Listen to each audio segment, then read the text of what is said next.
हमारी स्टेट को छत्तीसगढ़ की जमीनों से कैसे मैच कर सकते हैं? हर रोज मेरी उनके साथ कोई ना कोई पंगा हो रहता है वहां सेंटर में। अभी हाईवे निकाल रहे हैं, अब कहते हैं आप उड़ीसा वाले रेट दो, पंजाब वाले। मैंने कहा उड़ीसा की जमीन को हमारे साथ क्यों कंपेयर कर रहे हो? उड़ीसा की बेआबाद जमीन है, कोई कुछ होता ही नहीं वहां पे, कोई हमारी फर्टाइल जमीन है 1-1 इंच। आप हमें और रेट दो। आप ऐसे कैसे कर सकते हो? उड़ीसा की जमीन का इतना रेट है तो पंजाब में इतना क्यों? अभी हाईवे आप उड़ीसा में उधर निकाल लो हमें, लेकिन हमारे तो रेट दो ना, हमारे किसान का रेट दो, ठीक है ना? तो सरकार के पास लैंड पूल होना चाहिए, इतना भी महंगा ना हो कि इंडस्ट्री के लिए भी बहुत मुश्किल हो जाए। तो हमारे पास लैंड पूल है। मैं तो कहता हूं आज, वैसे तो मैं वोट के लिए कहता हूं आपको कि 5 अक्टूबर को वोट दे देना, लेकिन अगर वोट दे दोगे तो यहीं हो जाएगा काम। नहीं, मैं दोबारा आऊंगा, आप सबको पंजाब ले जाऊंगा मैं। वैसे तो घर ठीक कर लो वही ठीक है, घर ठीक कर लो वही ठीक है, नहीं तो मैं उधर ले जाऊंगा, मैं दोबारा आऊंगा। मैं तो इस बात के लिए मुझे तो बहुत अच्छा लग रहा है। मैं तो अगर 1 घंटा और लग गया ना, मेरा तो 10-15 हजार करोड़ का इन्वेस्टमेंट आ जाएगा इधर।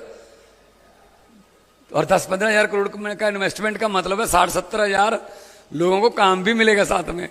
जितने दुखी आप हो, जितने दुख से आपने लिखी हुई हैं चीजें, जितने आप दुखी हो, लेकिन अपने दुखों को यहीं ठीक कर लो, साथ दो।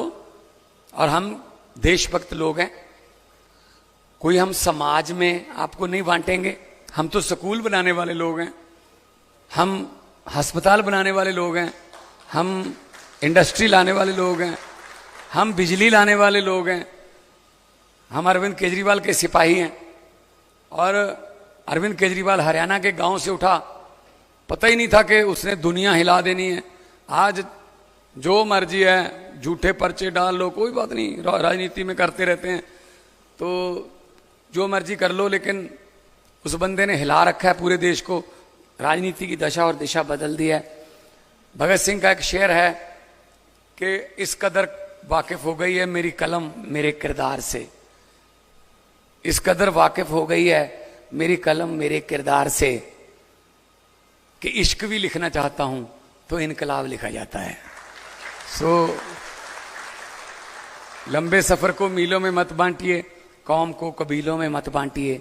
एक बहता दरिया है मेरा भारत देश, इसको नदियों और झीलों में मत बांटिए। ये देश बहता दरिया है। और मुझे एक टीवी चैनल पे कहा गया कि रैपिड राउंड है, हम एक बंदे का नाम लेंगे, किसी पॉलिटिशियन का, आप उसी समय बताना कि उसके बारे में क्या सोचते हो। कहते सुखबीर सिंह बादल। मैंने कहा जी पहाड़ों वाले स्कूलों में पढ़े हैं, ना पंजाबी लिखनी आती है, ना पढ़नी आती है, ना बोलनी आती है, पंजाब के बारिश बनना चाहते हैं, हो नहीं सकता। कहते जी कैप्टन अमरिंदर सिंह। मैंने कहा महलों वाले लोग हैं, राजे हैं। जब मुगलों का राज था मुगलों के साथ थे, जब अंग्रेजों का राज था अंग्रेजों के साथ थे, जब कांग्रेस का राज था कांग्रेस के साथ थे, जब अकालियों का राज था अकालियों के साथ थे, जब बीजेपी का राज है तो बीजेपी के साथ है, तो लोगों के साथ तो कभी हुए नहीं सर।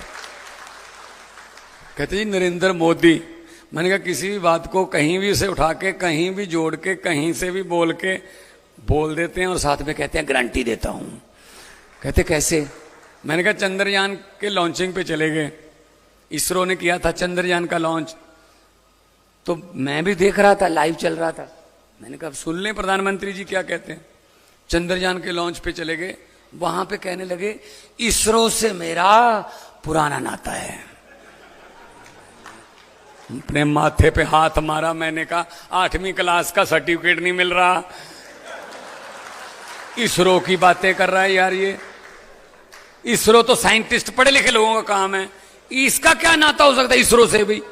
मैंने कहा जोड़ेगा तो सही, फिर कैसे जोड़ेगा? उसने कहा जब मैं स्कूल में पढ़ता था, 3री-4थी कक्षा में था बहनों भाइयों, मेरे हाथ तंग था पढ़ाई में, तो इसीलिए हर टीचर मुझे आके कहता था अब तू इसरो में बैठ, अब इसरो में, अब इसरो में, अब इसरो में, इसलिए इसरो से मेरा पुराना नाता है। ओ की बनू मुल्क दा ओए, मैं क्या ओए, वो की बनू देश दा, मैं क्या रब्बा बचा ला यार। ਤਾੜੀਆਂ ਵੱਜ ਰਹੀਆਂ ਜਿਵੇਂ ਤੁਸੀਂ ਵਜਾ ਰਹੇ ਸੀ।